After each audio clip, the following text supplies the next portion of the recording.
Welcome to Shri news బులెటిన్ల ముందుగా headlines. Congress లోకి 6 BRS ఎమ్మెల్యేలు చేరిక.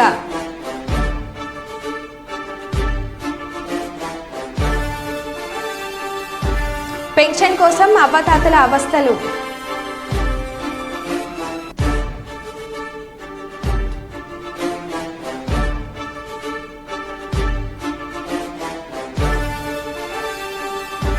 గైహారు ఉద్యోగులకు family counselling general manager Manohar.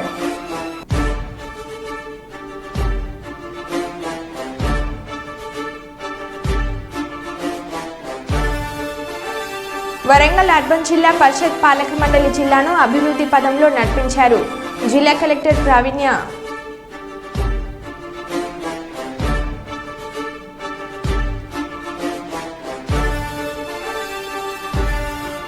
ఆన్లైన్లో ఉద్యోగం ఇస్తానంటూ వచ్చిన లింక్ ఓపెన్ చేసి నష్టపోయిన వైనం.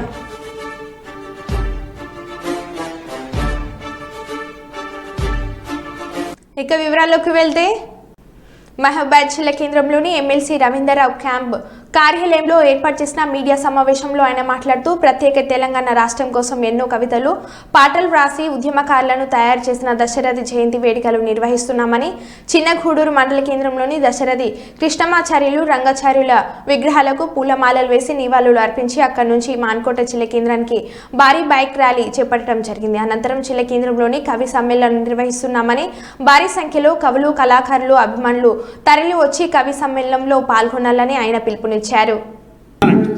100 సంవత్సరాలు పూర్తి అయినట్టుగా కాబట్టి అప్లికబుల్ అంటున్నాయి.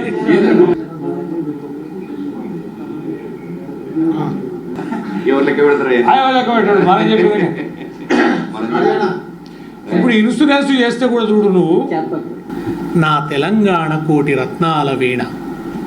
ఈ పద్యం వినని తెలుగు సాహిత్య ప్రియులు ఎవరు ఉండరు. చరిత్రలో నిలిచిపోయినటువంటి పద్యం, అజరామరంగా నిలిచిపోయినటువంటి పద్యం. ఈ జూలై 22 ఆయన శత జయంతి ఉత్సవాలు ప్రారంభమవుతున్నాయి. ఆయన 1925లో జన్మించాడు. ఇప్పుడు శత జయంతి అనేది ఈ వచ్చే జూలై 22 నుంచి ప్రారంభమవుతున్నది. కనుక ఇది నిజంగా మొత్తం తెలుగు సాహిత్యాన్ని అభిమానించే వాళ్ళందరికీ, దాశరథిని అభిమానించే వాళ్ళందరికీ, తెలంగాణను ప్రేమించే వాళ్ళందరికీ కూడా ఒక గొప్ప పండుగ దినం. ఎందుకంటే బహుశా తెలంగాణ అస్తిత్వం అనేది దాశరథి సాహిత్యంలో పురివిప్పినంతగా మరెవరి సాహిత్యంలోనూ కనిపించదు. అనేక రకాలుగా ఆయన తెలంగాణను తలపోశాడు. తెలంగాణ గురించి ఉద్వేగపూరితమైనటువంటి కవిత్వాన్ని ఆయన రాసినాడు. అటువంటి మహానుభావుడి యొక్క శత జయంతి సంవత్సరం ఇది. ఆయన ఈ మానుకోట బిడ్డ కావడం గర్వకారణం. అయితే ఆయన సాహిత్యం ఏమిటి, ఆయన చేసిన కృషి ఏమిటి, ఆయన స్ఫూర్తి ఏమిటి అన్నది ఈ శత జయంతి సందర్భంగా యావత్ తెలంగాణ కూడా మథనం చేసుకోవాల్సినటువంటి ఒక ఆయనను తిరిగి తలుచుకోవాల్సినటువంటి సందర్భం ఇది. ఒక సమీక్షించుకోవాల్సినటువంటి సందర్భం. ఆ స్ఫూర్తిని మనం ఎంత మేరకు అందుకున్నాం, ఆయన అందించిన స్ఫూర్తిని ఎట్లా నడిపిస్తున్నాం, ఇవాళ సాహిత్య ప్రస్థానం ఎట్లా ఉంది, ఇవన్నీ కూడా మాట్లాడుకోవాల్సినటువంటి అవసరం ఉంది. ఈ శత జయంతి సందర్భం ఘనంగా జరగాలనేటువంటి ఉద్దేశంతో, అది ఆయన పుట్టిన గడ్డ మీద జరగాలనేటువంటి ఉద్దేశంతో ఈ జూలై 22వ తేదీన శత జయంతి ఉత్సవాల ప్రారంభోత్సవ సభను మానుకోటలో ఘనంగా నిర్వహించాలని నిర్ణయించుకున్నాం. రైతుల డబ్బులకు ఎగనామం పెట్టిన ఇమ్మడి మధుకర్, అంచూరి సతీష్లు ఐపీ పెట్టి పరారయ్యని వరంగల్ మఠవాడ పోలీస్ స్టేషన్ పక్కన నిర్మాణంలో ఉన్న బిల్డింగ్ ముందు రైతులు బాధితులు ఆందోళనకు దిగారు. ఈ సందర్భంగా వారు మాట్లాడుతూ 62 మంది రైతుల నుండి 100 కోట్ల రూపాయల ధాన్యం కొనుగోలు చేసి రైతులకు డబ్బులు ఇవ్వకుండా ఐపీ పెట్టి ఉడాయించాడని బాధితులు ఆరోపిస్తున్నారు. మా డబ్బులు మాకు ఇచ్చే వరకు భవన నిర్మాణ పనులు నిలిపివేయాలని ఫ్లెక్సీ కట్టి నిరసన తెలిపారు. రైతులను మోసం చేసిన వ్యాపారి వద్ద నుండి మా డబ్బులు మాకు ఇప్పించాలని డిమాండ్ చేశారు.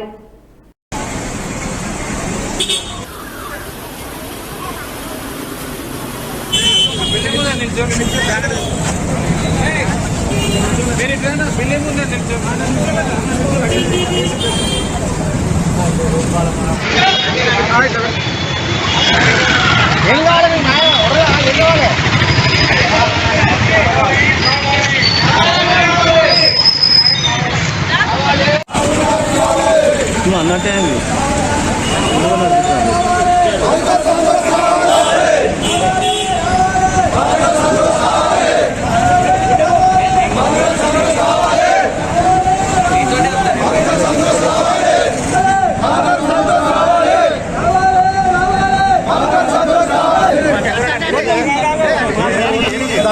కూడా.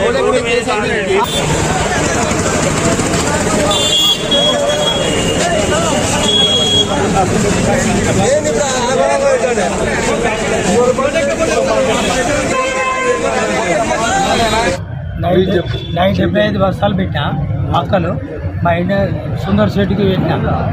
ఇప్పుడు అప్పుడని 6 గంటల కష్టం చేసుకొని చేసిన పంటకు ఇంతవరకు పైసలు ఇవ్వలేదు మా సుందర్ శెట్టి. దాని గురించి కూలీలు వాళ్ళు వీళ్ళు ఇప్పుడు పత్తి సీజన్ అయింది, పైసల డబ్బుల కొరకు మస్తు ఇబ్బంది పడతాను. 80 బస్తాలు ఆ పైసలు రాక నేను మందు దాయి సావాల్సిందా ఏదో నాకు ఇదవుతాను. ఎట్లా కావాలో పరిష్కారం చెప్పండి. డబ్బులు ఇక్కడికి సుందర్ చెట్టుకు పెడితే వాడు ఐపీ పెట్టిపోయిందని ఈ డబ్బుల కట్టిండు. దీంట్లో మాకు తల తోక రాకుండా మా డబ్బులు మాకు రావాలని.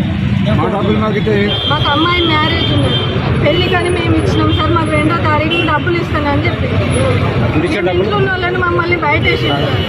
మేము చేసుకుంటే కట్టేటోళ్ళం, మేము సుఖపడక మేము తినక 15 లక్షల రూపాయలు సార్ మాకు. మీరు మీకేమైనా ఇచ్చాడా లేక మాకు ఏ రూపాయి ఇవ్వలేదు సార్. మాకు మీకు ఎట్లా పరిచయం అండి ఆయన వాళ్ళకి? మా ఊరటండి. నా పేరు జ్యోతి హన్మకొండ. పెరికినాడు గ్రామంలో దామోర్ సెట్ మొక్కలు కొన్నాడు. నా పేరు మేడి వెంకటేశ్వర్. కొనడం వల్ల నాకు ₹1,00,000 రావాలి. 98 బస్తాలు పెట్టాను. అయితే మొక్కలకు ఈ సేటు కానీ ఇక్కడ ఎవడో సేటు మాకు తెలియదు. మా సేటుకు మేము మా విలేజ్ పుట్టపర్తిలో పెన్షన్ కోసం అవ్వతాతల అవస్థలు.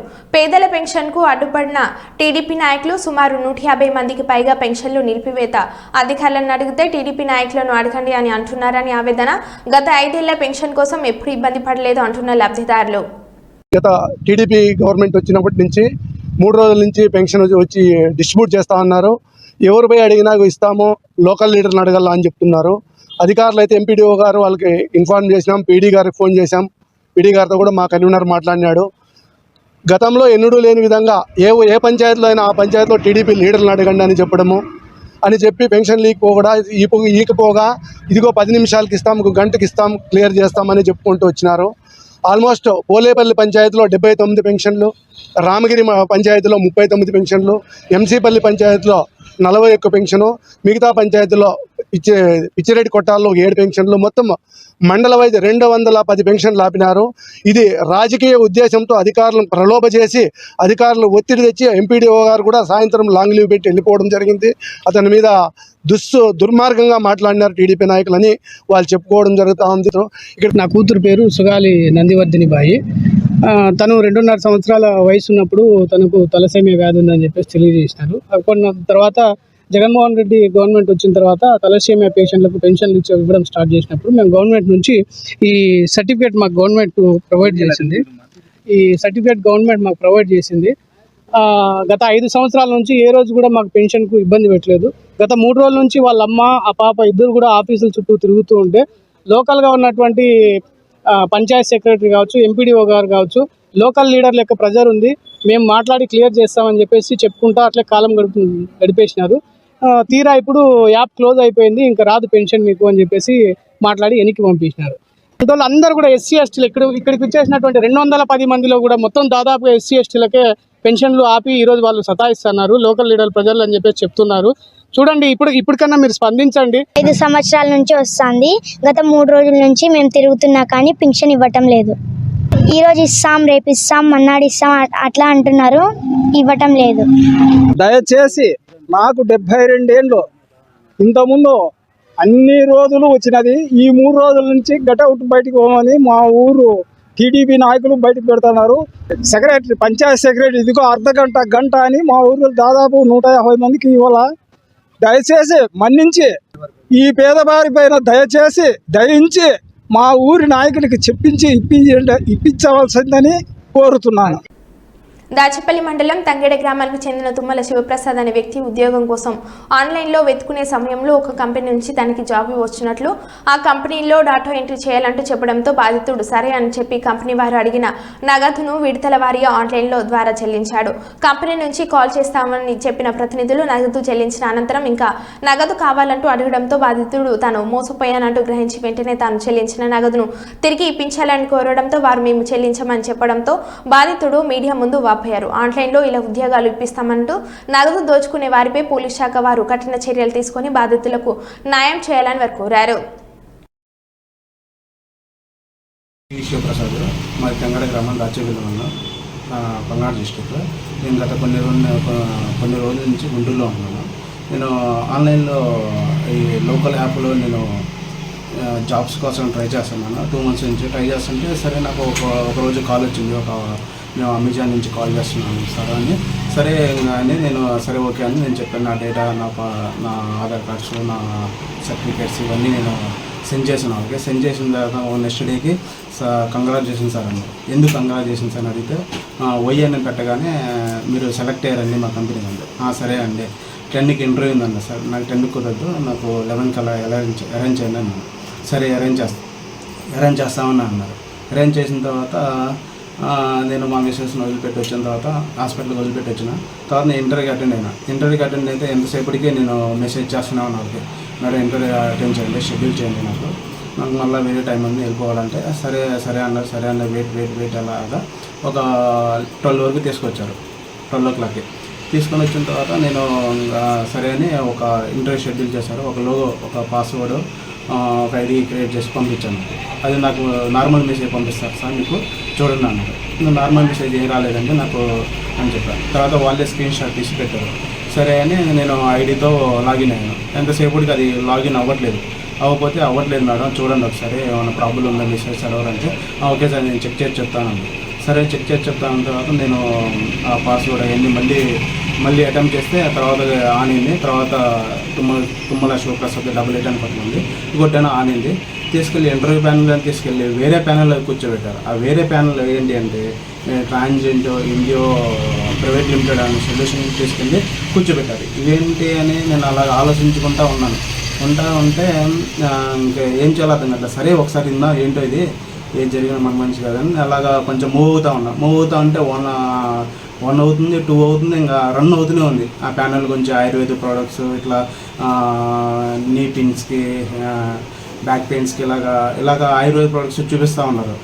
సరే అని ఇంకా ఫస్ట్ వాళ్ళ కంపెనీ గురించి వాళ్ళు చెప్పుకోవడం మొదలు అని చెప్పారు. చెప్పగానే సరే అని నేను ఆలోచించాను. 25 అంటున్నారు కదా ట్రైనింగ్ కూడా, స్టైఫన్ బాగానే ఉంది కదా, అసలు ఒకటి మనం ఖాళీ ఉండడం ఎందుకు, ఏదో దేంట్లో దాంట్లో జాయిన్ అవుతుంది అలా మూవ్ అవుతూ ఉంటే ఇది కొంచెం నాకు ఫ్రాడ్గా అనిపించి నేను స్టక్ అయిపోయి ఏంటంటే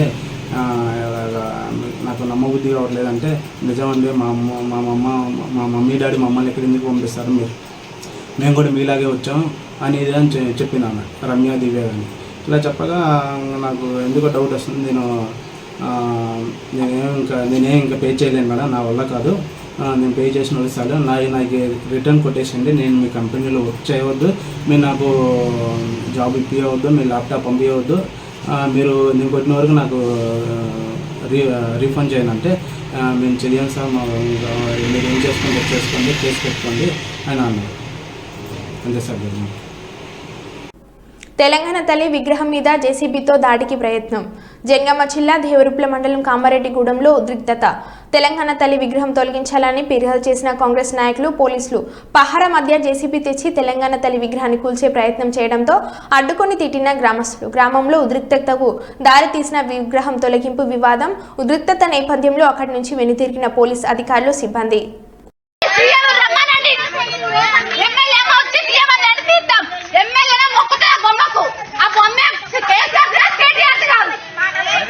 పై అధికారులు కాబట్టి ఆయన చెప్పిన వారు చేస్తుంది. బండి కాదు, ఒక్క రూపాయి పెట్టిన వాళ్ళు ఫస్ట్ అది సార్ లేవదా ఇప్పుడు మా అమ్మ పెట్టాడు ఆయన, నువ్వు చెప్తుండా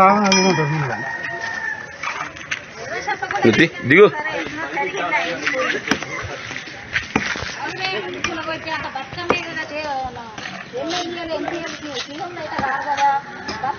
అందరికి సంబంధించింది ఎందుకంటే ఓపెన్ ఏ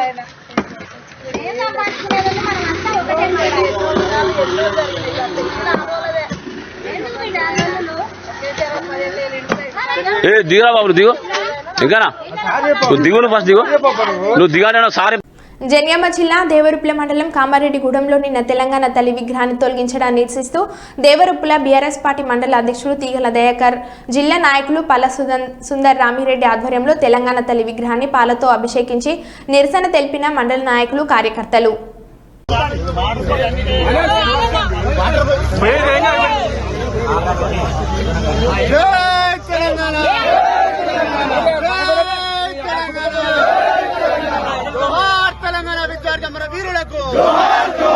కాపాడుకుందాం తెలంగాణ తల్లి విగ్రహాన్ని, కాపాడుకుందాం తెలంగాణ తల్లి విగ్రహాన్ని. జై తెలంగాణ, జై తెలంగాణ, జోహార్ తెలంగాణ విద్యార్థి అమర వీరులకు, జోహార్ తెలంగాణ విద్యార్థి అమర వీరులకు. జై తెలంగాణ, జై. అంబర్పేట్ ఓఆర్ఆర్ వద్ద అబ్దుల్లాపూర్ మెట్ పోలీస్ స్టేషన్ పరిధిలోని నల్గొండ క్రైమ్ బ్రాంచ్ పోలీసులు గాల్లోకి ఒక రౌండ్ కాల్పులు జరపడం జరిగింది. మహారాష్ట్రకు చెందిన పార్టీ గ్యాంగ్ పారిపోతుండటంతో నల్గొండ నుంచి వచ్చిన క్రైమ్ బ్రాంచ్ పోలీసులు పార్టీ గ్యాంగ్ లోని 2 దుండగులను వెంబడిస్తూ పారిపోతుండటంతో కాల్పులు జరిపి నిందితులను అరెస్ట్ చేసి ఈ గ్యాంగ్ చోరీలకి పాల్పడుతుండటంతో నిఘు పెంచిన పోలీసులు పక్కా సమాచారంతో గ్యాంగ్ ని పట్టుకోవడానికి రాగా నిందితులు పారిపోతుండగా వెంటనే అది గమనించిన పోలీసులు కాల్పులు జరిపి నిందితులను అదుపులోకి తీసుకున్నట్లు సమాచారం.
కాంగ్రెస్లోకి 6 బీఆర్ఎస్ ఎమ్మెల్సీలు. కాంగ్రెస్లోకి పార్టీలోకి చేరిన బీఆర్ఎస్ ఎమ్మెల్సీలు దండె విఠాల్, భానుప్రసాద్ రావ్, ఎంఎస్ ప్రభాకర్, బొగ్గారపు దయానంద్, ఎగ్గ మలేష్, బస్వరాజు సారయ్య. ముఖ్యమంత్రి Revanth Reddy, AICC incharge Deepa Das Mnuchin సమక్షంలో కాంగ్రెస్లో చేరిన ఎమ్మెల్సీలు. జూబ్లీహిల్స్ నివాసంలో కండువ కప్పి పార్టీలోకి ఆహ్వానించిన సీఎం రేవంత్ రెడ్డి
విదేశాల్లో స్థిరపడ్డ మన తెలంగాణ ప్రాంత వ్యక్తులందరూ ముందుకు వచ్చి ఇక్కడ నగరాల్లో మీ యొక్క వ్యాపార సంస్థలను ఏర్పాటు చేసుకోవాలని కోరుతున్నట్లు IT, electronic and communication industries, commerce మరియు శాసనసభ్యులు వ్యవహారాల శాఖ మంత్రి దుద్దిల్ల శ్రీధర్ బాబు తెలిపారు. హన్మకొండలోని రాక్స్ ఐటీ సొల్యూషన్ను ప్రారంభిస్తూ రావుల తన సొంత ప్రాంతం, తన సొంత జిల్లా అనే ఆలోచన చేసి అమెరికాలో స్థిరపడ్డ వ్యాపారం చేస్తూ ఇక్కడ స్థానికులకు సహాయం చేయాలని లక్ష్యంతో ఈ సంస్థను ఏర్పాటు చేశారని, ఇది చాలా సంతోషకరమైన విషయమని అన్నారు.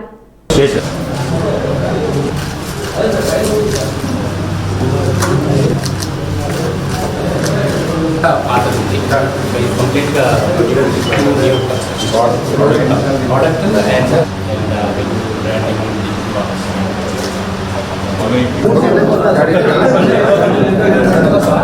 Additionally, INC 5000 ranked us as the fourth. ఈ సమావేశం ముఖ్య ఉద్దేశం, ఈ కార్యక్రమం ముఖ్య ఉద్దేశం శ్రీధర్బాబు గారిని కూడా మాకు విలువైనది అనే ఉద్దేశంతో చేస్తున్నా. చాలా ధన్యవాదాలు. దాని గురించి ట్యాక్స్ ఐటీ సొల్యూషన్స్ ఆఫీస్ ప్రారంభోత్సవం చేస్తున్న సందర్భంలో రాబోయే కాలంలో వరంగల్కి పెద్ద ప్రాధాన్యత ఇస్తాం. హైదరాబాద్ తర్వాత ఏ రీతిగా హైదరాబాద్ నువ్వు పెద్ద ఎత్తున డెవలప్ చేయటం జరిగిందో అంతకంటే మెరుగైన రీతిలో ఇంకా ఇక్కడ పరిశ్రమలను తీసుకురావటం, ఐటీ రంగానికి సంబంధించిన పరిశ్రమలను ఇక్కడ తీసుకురావటం, ఇక్కడ పెద్ద ఎత్తున ఉపాధి కల్పించాలనే ఆలోచనను ముందుకు పెట్టి ఒక ప్రణాళిక సిద్ధం చేసుకుంటా ఉన్నాం. మరి ఇక్కడ ఉన్న మా యువకులకు కూడా ఏ విధంగానైతే ఒక పక్షాన రాష్ట్ర ప్రభుత్వం ఈరోజు ప్రభుత్వ పరంగా ప్రభుత్వ శాఖల్లో ఉన్న ఖాళీలను భర్తీ చేసే క్రమంలో తెలంగాణ ప్రదేశ్ సర్వీస్ కమిషన్ని మరి పూర్తి స్థాయిలో కమిటీని వేసి ఆ భర్తీలు వేసే కార్యాచరణ జరుగుతూ ఉందో ప్రభుత్వ ఉద్యోగ ఖాళీల విషయంలో, అదేవిధంగా ప్రైవేట్ రంగాల్లో కూడా ఉపాధి రావాలని, ఉపాధి కల్పన చేయాలి, వాణిజ్యం వ్యాపారం పెరగాలి అనే ఆకాంక్షతో ప్రైవేట్ సంస్థలను పరిశ్రమలను కూడా పెద్ద ఎత్తున ప్రోత్సాహం చేయడం జరుగుతుంది. దానివల్ల ఇటు ప్రభుత్వ ఉద్యోగులతో పాటు ఈరోజు ఇక్కడ రావాల్సిన పరిశ్రమలను ఏర్పాటు చేసుకుంటూ పరిశ్రమల ద్వారా ఇక్కడ చదువుకున్న యువకులకు పరోక్షంగా ప్రత్యక్షంగా కూడా వారికి ఉపాధి కల్పనే మా లక్ష్యంగా ముందుకెళ్తా ఉన్నాం. మా వరంగల్ పట్టణం హైదరాబాద్ రీతిలో ఇంకా పెద్ద ఎత్తున డెవలప్ చేయాలని లక్ష్యంతో ముందుకు పోతాం. నువ్వేం బాధపడకు, నేను ఖచ్చితంగా శ్రీధర్ బాబు గారితో మాట్లాడతాను చెప్పి చాలా హెల్ప్ చేసి తీసుకొచ్చారు. ఇలాంటి రోజు ఉంటుంది అని నేను కలలో కూడా అనుకోలేదు. ఇది నాకు ఇప్పుడు నాతో ఉన్న ఎంప్లాయీస్కి, నా దగ్గరికి వచ్చి వర్క్ చేసే వాళ్ళకి చాలా చాలా ఒక మంచి దినం. కష్టమైనా కూడా ఆ ఒక్క సంవత్సరం వెయిట్ చేయడం వల్ల బయటపడిపోయాను నేను. అదే కంటిన్యూస్గా కష్టపడి చేయగలిగితే ఏదైనా చేయగలుగుతారు. నేను ఇంకొకటి, ఇది ఆంధ్రప్రదేశ్ తెలంగాణ కాకుండా ఈవెన్ నాకు దేశంలో వివిధ ప్రాంతాల్లో పార్ట్నర్స్ ఉన్నారు. వాళ్ళకి అమెరికా నుంచి సపోర్ట్ ఏం కావాలో నేను ఇచ్చి వాళ్ళని ఎంకరేజ్ చేస్తున్నాను.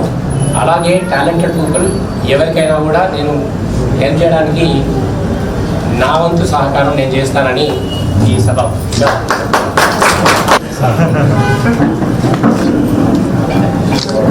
తెలంగాణ సాయుధ పోరాట తొలి అమరుడు దొడ్డి కొమరయ్య వర్ధంతి సందర్భంగా జగిత్యాల జిల్లా కేంద్రంలోని విజయపూర్ కాలనీ వద్ద కరీంనగర్ ఎమ్మెల్సీ జీవన్ రెడ్డి, జగిత్యాల బల్దియా చైర్పర్సన్ అడ్ఫాల జ్యోతి లక్ష్మణ్, జెడ్పీ చైర్పర్సన్ దావా వసంత సురేష్ కొమరయ్య విగ్రహంకు పూలమాలలు వేసి నివాళులు అర్పించారు.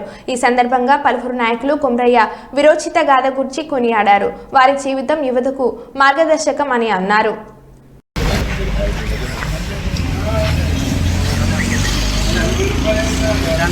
జోహార్ దొడ్డి కొమరయ్య, తెలంగాణ తొలి అమరుడు దొడ్డి కొమరయ్య, తెలంగాణ తొలి అమరుడు దొడ్డి కొమరయ్యకు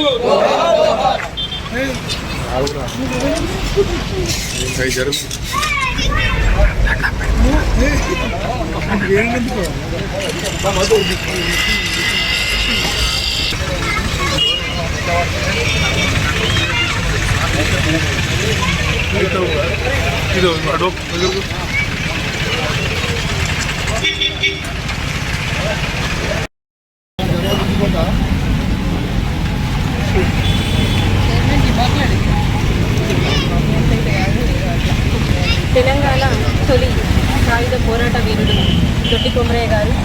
ఇప్పటికే మన ప్రభుత్వం బడుగు బలహీన వర్గాల కోసం, బీసీ వర్గాల కోసం ఉచిత బస్సు, ఉచిత కరెంటు, 500కే సిలిండర్లు, ఇందిరమ్మ ఇండ్లు, అట్లాగే అనేక పథకాలు ఆయన స్ఫూర్తిదాయకంగా తీసుకొని ఇప్పటికే ప్రభుత్వం అనేక పథకాలు ఇస్తుంది. అట్లాగే రైతుల కోసం పోరాడిన ఒక మహానాయకుడు ఆయన. ఎలాగైతే రైతుల కోసం పోరాడిండో 1946లో జూలై 4వ తేదీ నాడు ఆయన పోరాటం చిరస్మరణీయంగా నిలిచిపోతుంది. ఆ పోరాటంలోనే అయ్యా బాంచం దొర అన్న వాళ్ళే రజాకారులు ఆ రోజు వాళ్ళ హక్కుల కోసం ఒక తుపాకీని పట్టి ఆ భూస్వాములను ఎదిరించి వాళ్ళ హక్కుల్ని వెనక్కి తీసుకోవడం జరిగింది. మరి అలాంటి ఒక నాయకుడు ఆయనను ఒక స్ఫూర్తిదాయకంగా తీసుకొని మన హక్కుల్ని మన వెనక్కి తీసుకొచ్చుకోవడం, అలాగే ప్రభుత్వాలు అలాంటి ఒక నాయకులు అమరవీరులందరిది స్ఫూర్తిగా తీసుకొని ఈరోజు ప్రభుత్వం పనిచేస్తుంది. కాబట్టి మరి అలాంటి ఒక దొడ్డి కొమరయ్య గారికి ఎప్పటికీ ఆయన వర్ధిల్లాలి, అమర్ రహే అని చెప్పేసి దొడ్డి కొమరయ్య గారికి అమర్ రహే వారికి మరి మా యొక్క కుర్మ యాదవ సోదరులు అందరి పక్షాన గౌరవ మున్సిపల్ చైర్పర్సన్ పెద్దవాళ్ళ జ్యోతి లక్ష్మణ్ గారు, జీవారెడ్డి గారు, ఇక్కడ ఉన్నటువంటి పెద్దలందరూ కూడా ఉన్నటువంటి మా నాయకులు జీవారెడ్డి గారు చాలామంది. మరో బులెటిన్లో మళ్ళీ కలుద్దాం. Stay tune. శ్రీ న్యూస్